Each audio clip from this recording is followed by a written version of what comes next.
இப்போ நான் வாழைப்பூ வச்சு சட்னி செய்யலான் இருக்கேன். அதுக்கு 1 கப்பு வாழைப்பூவு,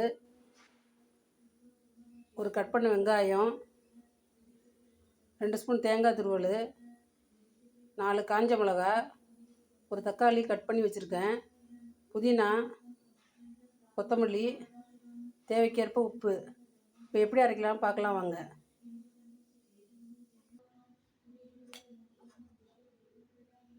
இப்போ ஒரு சட்டியில் 3 ஸ்பூன் எண்ணெய் ஊற்றிருக்கேன். அதில் நறுக்கி வச்ச வாழைப்பூவை போடுறேன்.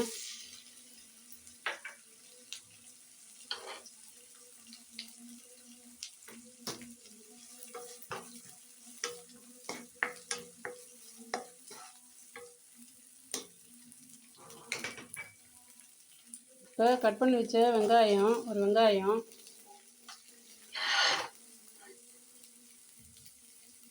கட் பண்ணி வச்ச ஒரு தக்காளி, காஞ்ச மிளகா, கொத்தமல்லி, புதினா,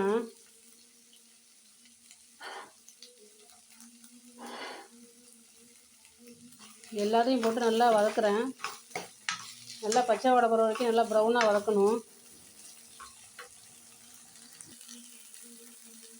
இப்போ திருவி வச்ச தேங்காயையும்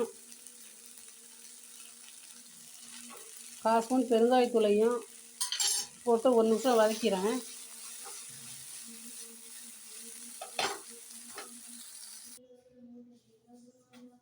இது தேவையான அளவு உப்பு போட்டுக்கிறேன்.